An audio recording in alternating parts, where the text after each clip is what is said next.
Hey, family, and welcome back or welcome to my channel, A Woman's Heart Podcast, your go-to destination for exploring faith, inspiration, health, and personal growth. Today, we're truly inspired by an awesome guest. Now, I have a question for you. Are you a high-achieving woman feeling constantly stressed, overcommitted, and exhausted? Do you suspect that there are some invisible rules that are just holding you back? Well, this week we'll walk with the emotional wellness coach, and she's a retired military professional who's helped women break free from those limiting self beliefs and design a life that truly aligns with their values. So get ready for your real strategist, not just self care tips to help you take control and find balance, but also dealing with guilt. You're trying to rest and you're feeling guilty. So keep watching so you can get your blessing. Hi, and welcome back to A Woman's Heart, a wellness podcast where we explore faith, inspiration, health, and personal growth. And today we're joined by Mischelle O'Neal. From the military to emotional wellness coaching, Mischelle is a business owner and author who is unique. She has a unique perspective on stress, success, and self-worth. So this week, she joins us to discuss how high-achieving women can break free from invisible rules that keep them stuck. Get ready for an actionable strategy and an immediate shift in your mindset. And design is completely designed a life truly that serves you. So we're going to have Mischelle jump in. But as you think of me as your chief encouragement officer, preparing you to receive this message of practical strategies from our guest on how to pause, focus, and flow, a method she developed to help you navigate overcommitment and create a life of balance and purpose. Welcome to the show, Mischelle. Oh, it is an honor to be here. It's always an honor. You know how we be talking, just to have a conversation, just when we have our conversation. So it Yes, is an ma'am. honor to be in your space, and I You really as well. appreciate you inviting me. Thank you. You as well. So let's jump right on in. I want you to share from your heart who you are and what makes you get up in the morning. Wow, I am Mischelle O'Neal, and I am a wife, a mother, a grandmother, a fierce grandmother and mother, and a loving wife. I love my husband dearly. And I hope an awesome daughter to my mom. She tells me I am. That's So good. I'm all I am all of those. But what gets me up in the morning, Mhm. knowing that, to be honest, that I have another opportunity to serve God I love it. and to use what He has given me to serve others. And so that's why I do what I do. That's why I focus on the women that I focus on, because I'm someone who actually questions everything that we've been taught about stress, success, and Mhm, mhm, productivity. mhm. And so that's why I do what I do. And when I see women stress, when I see them, I think one of our conversation from the very beginning was, what do you do? And it says, I keep women from killing themselves. Mhm, And mhm. I mean that from my heart because we see it in our mothers and our Mhm. grandmothers and every woman that we deal with, especially women, these high achieving women who are in these male dominated professions, is that's what gets me up in the morning. What new person can I teach this? What new person can I help them break free, and to live in the life that they were designed to live in.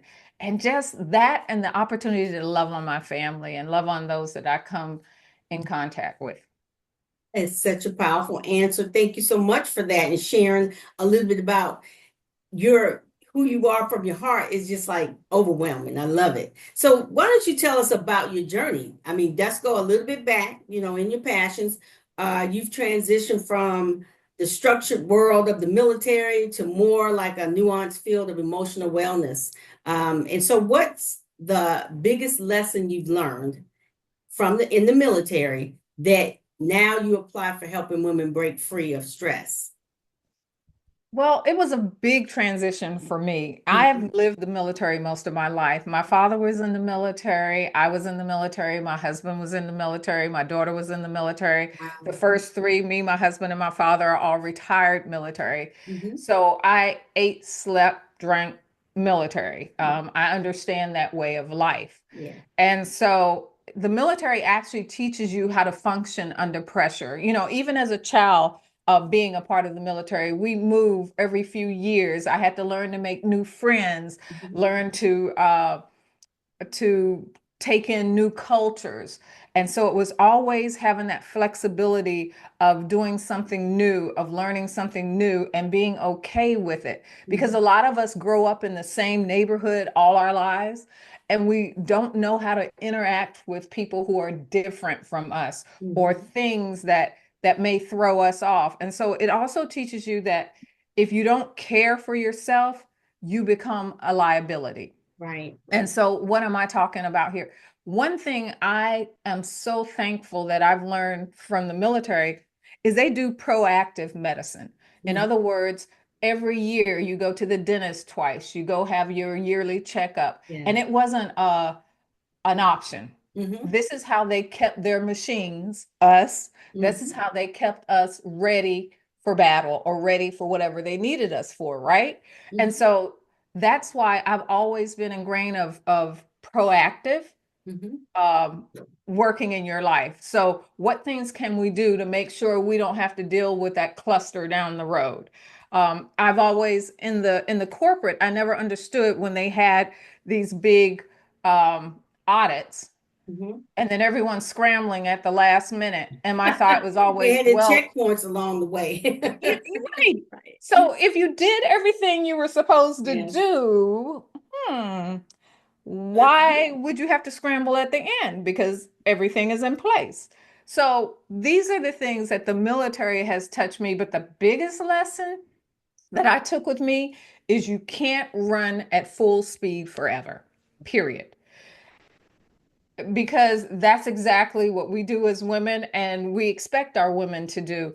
Soldiers get what they call a scheduled recovery time, right? They Mhm. don't run 24/7, even though they own us 24/7. They don't make us work 24/7. They understand the need of rest. So why do we expect ourselves to do it? Why do we, as moms, as caregivers, as women generally at work, on the workforce, why do we keep pushing ourselves to work? And that's where my work come in, is actually helping those women operate in a way that actually is sustainable. And instead of running themselves into the ground, they're taking care of themselves so they're better able to help those that they really need to help. I love that. That's thank you for that. That was excellent. Excellent feedback on that question. I appreciate you.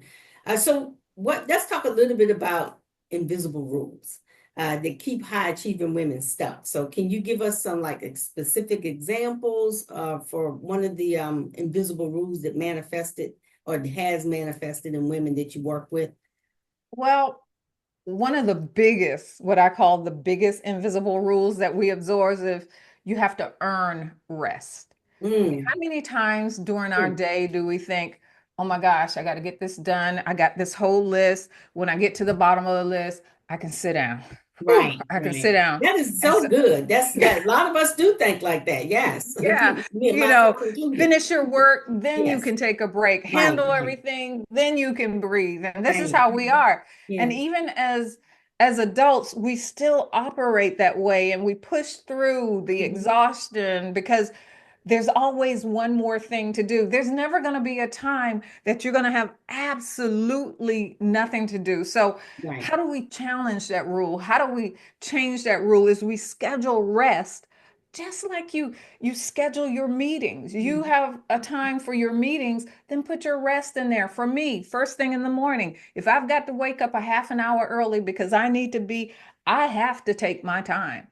Because what that Exactly. does for me is prepare me for my day, Hmm. is scheduled rest, and it allows me to show up in my best way moving forward. It allows me to set the tone for my day, and then stop waiting till you crash. I mean, Right, right. Yeah, take a that's real. pause. It's something called invisible labor too. Yes. With that, and I was talking with one of my clients about it the other day. She's like, "Yes, yes, that I know about that." I was like, "Yeah, it's a real thing, especially with us being the women that we are. You know, we're high achieving, and we work with high achieving women. It's consistent list checking in your mind, even when you're sitting still and you don't think you have to do anything. It's like, oh, I got to make sure that I schedule so and so for this. Oh, I got to make so it's that invisible labor in your head. So it's a mental gymnastics. And we wonder why we're forgetting so much and the Right, brain fog has happened. right. Honey, it's because nobody had to carry all this stuff in their brain. I'm a big advocate for writing it down or put it in your phone. Yes, I have my phone with me. I yes. have this iPad with me. I have, Right. and this stuff is all over the place. But here's the secret. Mm-hmm. And I'm gonna tell you, and I'm going off script, but here's the secret. I picked three things Mm-hmm. that need to be done. I mean, That's it. absolutely need to be done. Here's the key Priority. Mm-hmm. that I feel that I have won my day. I love And once that. I pick Mhm. those three things, if I get thrown off course, my number one question is this going to help me fulfill what I need to get done today to feel complete? That's And that good. makes it so much easier for Mm-hmm. you to do these things. And then the last thing I want to really on this subject is detach arrest from guilt. That's You good. don't owe anyone an explanation for taking care of yourself. That's I'm good. taking care of myself. I need this time. Yeah, you need to you and putting up those boundaries so you can get the time. Exactly, That's the thing. exactly. Yeah, making sure. I love that. That's such a great answer. So we both know that many women hear balance and immediately feel guilty as it's just more and more thing they're failing at. They don't have the balance. So how does your pause, focus, and flow method address this potential guilt and help women kind of integrate balance without adding more to their already overflowing plates? Okay. I'm going to say this, but stick with me here. Okay. Balance is a fallacy. Okay. Balance isn't doing everything equally. We're Right. not talking about the scales of Yeah. justice. Yes. No, not at all. It's an ebb and flow. It's about knowing what actually matters and letting the rest go. Simple as that. So that's exactly why I created Pause, Focus, Flow, Mm-hmm. because pause Mm-hmm. is actually about stop before you automatically say yes to anything. And I Mm-hmm. want to go back and preface this is remember stop, drop, and roll when you were Right. a kid, if Yes. you're old enough, if Mhm. you're so We stop, dating drop, and ourselves roll now. Stop, drop, and roll. Yes. was what we learned instinctively to Right. do when we were growing up. We practice it. Number one, we practice it. But not only did we practice it, we did it every month to make sure that if the emergency happened, it was so ingrained in us that we would be able to function, even though our natural instinct was to just freeze, Right. our brain would kick in for us. Exactly. That's what pause, focus, flow is. Stop. First thing you do, remember, stop, drop, and roll? Well, we're going to stop before we automatically say yes to anything or do anything. Mhm. And we're going to ask some questions. Does this really need to be done today? Why am I pushing so That's hard to do important. this? That's Ask important. yourself these questions before you move. And the beauty of pause, focus, flow is it's not something that's going to take time. This is integrated in your day. This isn't one more thing on your list to do. Mm-hmm. And Mm-hmm. so then we focus. Now we've determined yes, this needs to be done, or no, this doesn't need to be done, Right. or I'm not jumping into this fire, whatever it is, we focus, we decide what actually deserves our attention instead of reacting to everything. We're going to decide a definite action to move forward. I love And that. so, I love that what deserves our attention because there's so many distractions out there from social media to people calling you to you getting a text on your phone when you're trying to focus and do something. So all of those distractions, you have to decide, okay, do I really want to take this call? Do I really want to read that text? Do I need to be on social media right now when I should be doing this one thing that's in front of me? It's another, And I'll add to that, Michelle. I think the frog, like you pick your biggest thing that you need to work through and you get that big thing done. Now, if you get the one big thing done, I've done this, it's called monotasking. You get the mm-hmm. one big thing done and you're good. You don't have to add all these other little check marks to it throughout the day because you got the one big thing done. So I try to look at it more like that now than I did before. I've always had my checklist that I've gone down. And I used to do, well, if I don't get it all done, then I haven't been productive. Right. And that's why I picked three. Right. For me, it was I've learned to pick three using, and those three don't have to be work. It may be I need to make sure the laundry gets done Yeah. today. I Yeah. need to do this, Mm-hmm. and I need to take a walk. But Mm-hmm. those three things that makes you feel that you have accomplished, you have won your day. Yes. But I do want to, you just said something about that monotasking. Mhm. I'm gonna hurt some feelings. Multitasking is a fallacy as well. Exactly. It's Yeah. really It is. task switching. Yes. And And when your you do mind is doing task is switching back switching, and forth. Yeah. yes, Mhm. it actually takes more time for your brain to get back on that task. Mhm. So it's better to monotask Exactly. than to task switch. So I wanted to say that. Yeah, I love that. Yeah, I agree with you. We'll have more conversations about that. It's a book called The One Thing. I don't know if you read it. I've read that one. I've read The Frog. So everything you're talking about, girl, I know. I'm there. I'm there with Right, you. trying to just get in focus. Yeah. So Yes. with your work, it goes beyond really stress management and self-care tips. So you Right. focus more on real strategies for navigating life differently. So can you kind of share a practical tip or exercise from your method that listeners can really implement today to start shifting their mindset around overcommitting and self-worth? Before I tackle that, do you mind if I finish with flow? Yeah, go with flow and then good and then go right into I the go ahead. Okay, answer great. that question. You just go right into it. Because you running this show, so I had to make sure. So the last thing was flow. I'm Yes. pause focus flow, and that's stop forcing and start aligning. It's less grind and more intention. It's Mm. aligning to who you are. It's alignment to your values. It's alignment to the things that you believe and the things that are most important to you. So that was flow. And Okay. now I'll go ahead and go into that next question You need me about to ask that question again, or you got that on lock? You good? You need no, me? it was about actually practical self-care tips that they can do. So Exactly. Like, well, give us I some, got give you. us, what that shift looks I like. couldn't I couldn't tell you word from word, but I got it. It What it you was got? it was Okay. here. Okay. So, so the one thing I'd like to leave you with today Yes. is the 1 minute audit. I love that. 1 minute. Okay.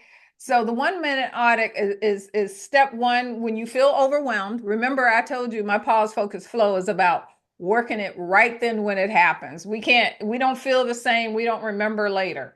Mhm. It doesn't affect us the same way. So when you feel overwhelmed, you pause. You take 60 seconds, Mhm. just 60 seconds. I can't even talk. 60 seconds and ask yourself, where is my attention right now? Exactly. Exactly. Because Where you're is my reading attention right something, now? Michelle, and you don't even remember what you read because your mind is like, oh, you gotta do this, you gotta do that, you gotta do that, but you're reading something.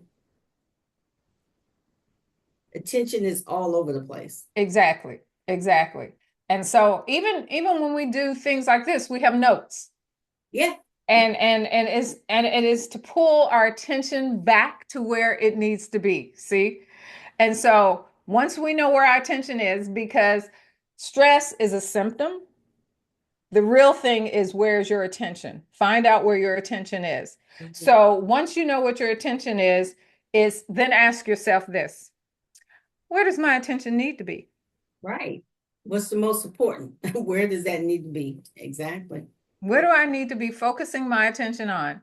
Because that allows you to let go Hmm. of that stress right now. Awesome. That's good. because you're giving yourself permission, and we need permission. But don't be looking for somebody else's permission. Look for your own permission. I'm glad you said that because that I feel the way that way as well. Don't you don't need external validation. You need to validate yourself, and that's okay. That's how we flow. Because I always say how we were born. God validated us, confirmed us. He did all of that when we were born, so we don't need the outside external confirmation and validation. But sometimes we seek it. But now when you talk about those three core values right there, when you're flowing, that last one, that's part of it. Just know Exactly, exactly. that. People call it your gut. I always say go with your gut. That's my gut's my Holy Spirit. So Yes, I I'm love I- that. I'm going I'm going with that. Because So it's with us. it's absolutely. And so my third step on this 1 minute audit is, if the answer is no, that this isn't where your attention needs to be, Mhm. shift your focus to what actually moves you forward, or what I say, what actually moves the needle. Simple as that. Right. I love that. That's such good stuff. I 1 minute, 1 minute, 1 minute. That's it. 1 minute. 1 minute. It just gives you, when you stop, Mhm. it allows your brain to stop firing and to really function on what's going on right then, Mhm. instead of being totally caught up in the moment. We make bad decisions when we're caught up in the moment. That's true. Agreed. So I want to shift gears just a little bit because I can't let you get off this podcast without asking you about your book. So your book, I'll Make It Through: Managing Life When All Hell Breaks Loose. Wow. So it suggests you've navigated some challenges and some challenging times for yourself. So without, divulging too much of your personal information, what's one piece of wisdom you gained from a difficult experience that you now share with other women as you coach them? This book came out of what I call bathroom floor moments. Mm, Is when you find yourself on that bathroom floor because you just don't know what to do. yeah. Yeah. And when you just sink down that wall and you're on the floor and you're crying out to God, I don't know what to do. And I shared this with my coach, Mm-hmm. and she said, that's your next book. Right. And I kept thinking, what is it that's really standing out for me here? And the thing that kept coming in my mind is a serenity prayer. Give Mm, me the strength to change the things I can. And I always mess it up, but the difference to know between the wisdom to know the difference between the two and all that. And so that made me look up the full serenity prayer. There is an actual serenity prayer that has about 12 stanzas, and most people don't even know that little part that we know yeah. is just the first stanza. Mm-hmm. And my book was written on each one of those stanzas. Each chapter is written on that little paragraph or stanza that's there. Mm-hmm. And one of the biggest things for me was that you can't carry everything, and you were never meant to. You were never supposed to. We were taught that asking for help means that you're failing, Or that you're if we weak. don't handle it all, Right. we're somehow less than. Yeah. Well, in that moment, the only person I could cry out for help with was God, because I knew there was nothing anybody else could do. And so thinking that there is no one there for you to cry out to, there is no one there to help you, you can't ask for help, that's a lie. Right. And I used to believe that too, until it hit it hit me when I was in that breaking point, that I was running myself into the ground, doing everything, trying to figure out, trying to be the fix it all. I always ask everybody, what's the first thing as a woman that you got as a child? I mean, as a toy. Mm-hmm. I'm just curious. Do I you know you're know? gonna say a doll baby. Yes, it is. I Yes, it know because is. that's that we need to learn how to nurture and take it. Yes, yes, Yes, exactly. We nurtured it. We took care of it. We changed his diaper. We yeah. fed We did it. all that because we were taught that. That- They're teaching us but, how to but be women when we grow up to take care of a household and children. That's what that is. exactly. But what's a little boy's first toy?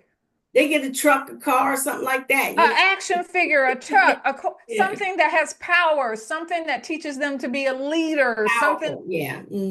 Yeah, we're taught to be nurturers. It's people always say, "Oh, you're a natural nurturer." To some extent, we're Right. that characteristic of God or that part of God. Exactly. But we're also taught from day one how to nurture. Even a little girl who has a twin sister or a twin brother, or a little girl who has a younger sister, what does she start doing? Look, little girl, here's your baby brother. What Taking she care of. Oh, and she starts taking care of that baby. Yeah.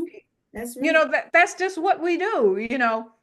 But real strength is knowing that what's yours to carry and what isn't yours to carry. Mm, And it's recognizing that the same load, those that some loads don't need to be carried, at least not by you. yeah. That's not your problem. And it's allowing other people to have the responsibility of their actions and what their problem is, recognizing that you were never meant to pick up everything in the first place. If there's one thing I know for sure is that the more you try to hold everything together, the faster you will fall apart. That's real. And so that's what I was doing. I was trying to hold my life together. I was trying to find out ways to fix it. I was trying to figure everything out. And there was nothing I could do, nothing within my power. And that's when I said, it's yours. hmm I'm done. Surrender. It's yours. I love it. And so that's what that book is about. It's about learning what you can control, Right. what you cannot control, what is yours to pick up, and what is yours to lay down. I love that. So, with that said, can you share your information about the book with the audience and then also like an email or website where people can connect with you and further the conversation? It's easy to find me because I have something similar to what they call a link tree is meet, Oh, yeah. MEET hmm dot MichelleO'Neal.com. So all you got to do is spell my name right, put meet in front of it, .MichelleO'Neal.com is the easiest way to find me. And the book is, it's easier to find. It's on Amazon. But I found out it's easier to find it if you put in managing life when all hell breaks loose. I wonder why. So, Like, yeah, that's one of the key phrases you can put in there. That's how do you do this? I love it. Well, thank so you for I have sharing found that. that, but I will give you the links for both of those. So Yeah, I'll put if them you in the want to, show notes so that we'll yeah, if you have want to them in put the show those in your notes. show note, Absolutely. absolutely. So it's been a true pleasure, Michelle, having you on the show. And again, thank you for your, taking the time to share your heart, your knowledge, your wisdom, and your passion and your expertise with us. We truly appreciate you. Oh man, it has been, like I said, every conversation with you is always a blessing. And so I feel you pull stuff out of me and I hope I pull stuff out of you. And so Yes. it's definitely an honor. It's a win-win. So thank you again. So as we wrap up, if you've enjoyed our time together, remember to share, like, and comment and subscribe to the podcast. You can connect with me at voemettoday@gmail.com. And you can learn more about our services and resources for Voices of Encouragement at the website voicesoфencouragement.com. And remember, our mission is to empower minds and transform lives. And as we flow, I love this. As we close out the show, until we meet again, Ephesians 4:1, walk worthy of the call for which you were called.